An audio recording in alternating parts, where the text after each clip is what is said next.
guys, it's Annalise here. Welcome back to my channel. Thank you so much for watching, and if you like the content that you've seen thus far, please continue to like and subscribe and hit the notification button so that way you don't miss any new videos. Today we're going to continue our Black History Month celebration by featuring some topics that might be a little bit heavy, but don't worry, it's kind of like therapy. You know, in therapy, in order to get to the good part, you have to push through the bad part. And honestly, in any area of your life where you're trying to improve, or you're trying to get better, you definitely have to face the ugly stuff in order to produce beautiful fruit.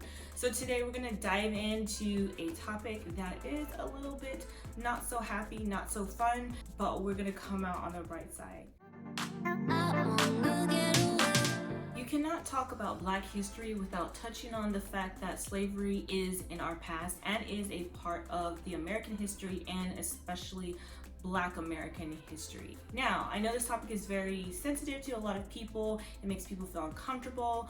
If you're Black, it stirs up some interesting feelings. If you're not Black, then it's almost like you don't know how to feel. If you're white, I don't know how you feel. Maybe you feel some guilt, maybe you don't. Maybe you feel a sense of defiance. Maybe you feel like, well, that has nothing to do with me. There's a lot of different feelings swirling around this topic, but regardless of that, it is part of history, and we do have to focus and remember the negative parts of history so that way we can learn from them and not repeat the same mistakes. The book that we're going to talk about today is considered controversial in that there is a growing trend across America, resounding in Texas, where it is considered unlawful or negative to speak of the history of slavery and its effect in America and the American racism that has existed since the beginning of this nation. There is a large movement that has been backed by legislation to erase this part of our history and to ignore that it exists. This book that details the intricate part of how slavery is intertwined with the United States is not really received well by certain groups who would rather forget, omit, ignore that this did happen. What I am imploring you today is to take a step back, to open your mind, and to put away all your defenses and to simply acknowledge. Yes, that's all you need to do. Acknowledge. Take a moment of silence to acknowledge it happened. This story is usually told around Thanksgiving, in which the cold, hard winter merely picked off and took away so many other people who came over on the Mayflower, and the surviving members were faced with a brutal and cold winter. Yet the indigenous people of the land reached out and helped to show them how to work the land to bring forth crops, and they had Thanksgiving to celebrate their bountiful blessings from God. Most of us have also been taught our founding fathers of this nation were good, honest, upstanding men that sought to create a nation, a place where individuals from all creeds and all beliefs and all nations would be able to come here and worship freely and live freely and pursue happiness as their God-given right. It is true. Our four founding fathers of the American nation were men who did indeed write the Declaration of Independence, who sought a better future for themselves and people like them. But that future was not extended to those of African descent. In 1619, one of the first cargo ships, called the White Lion, landed on the shores of Virginia in a British colony carrying human cargo. This book provides a well-rounded picture of not only what we've been taught in school, but also the other things that were conveniently ignored. The 1619 Project is a written documentary of sorts, a compilation of history, research, literary works, and poetry that detail about a time that is hardly ever spoken about. It tells the experiences of those who came from West Africa that were captured by Portuguese pirates and recaptured again by those on the White Lion, later sold to those in the British colonies in Virginia. It details the humanity that was so often taken for granted in the Declaration of Independence, and it shows the juxtaposition how those words spoken full of freedom, full of hope, were not extended to Black people. Now I know you're thinking, wait, I'm about to turn this off, she's about to desecrate American history, and no, that's not the case.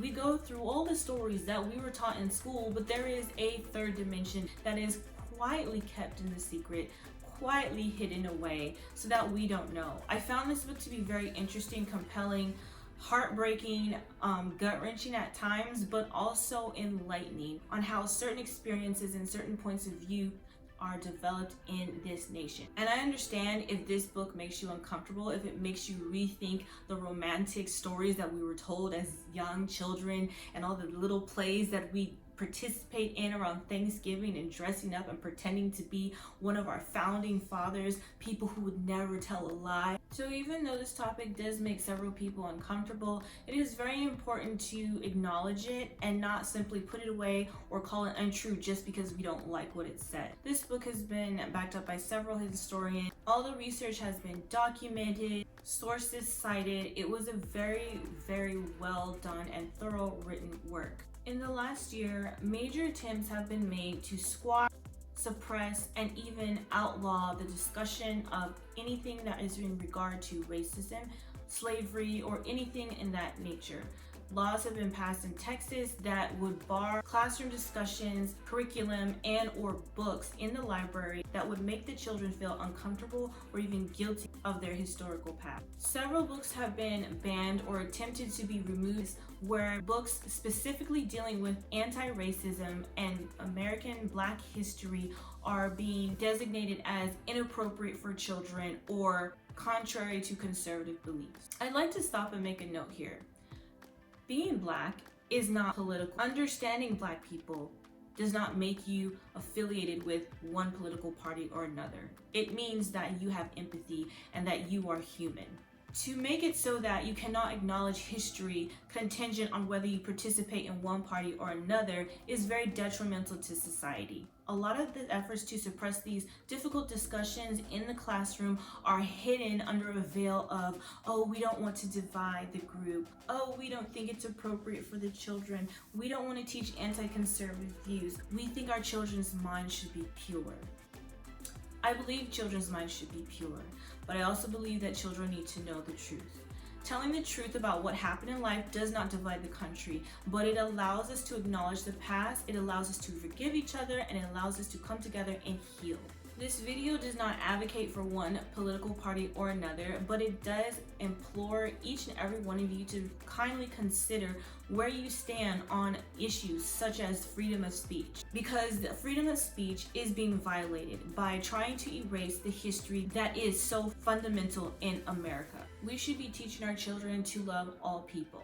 The atrocities that were committed in Uganda, Africa were just as wrong as the atrocities committed in the Holocaust, are just as wrong as atrocities that were committed on American soil through the slave trade. We should not pick and choose who we will stand up for. We need to be one in humanity. Acknowledging this point will help us to move forward, will help us to teach our children to be kinder, have empathy, to reach higher, and come together to make a greater America. So I highly recommend this book. If you don't have it, please get it. It will enlighten you. It will open your mind to so many things. It may even give you understanding and maybe empathy. It is not a fairy tale. It is simply another side to the great story of our nation. I know this video was a little bit more serious than my other videos. As the midterm elections come up, it is very important for us to understand and consider who we are putting in office, regardless of a party you are affiliated with. I highly encourage those to consider who is in your legislature. It is important to understand who your attorney general will be. Who are those people who are the lawmakers behind all that goes behind the scenes that do affect us every day in our life. So today, as you go about your day, I implore you to reach out and touch another person. Reach out and do something good. Maybe reach out to someone you've never talked to, or you don't really feel comfortable with, or someone you don't see eye to eye with. So let's do our job to spread the love. Thank you so much for watching and have a great day.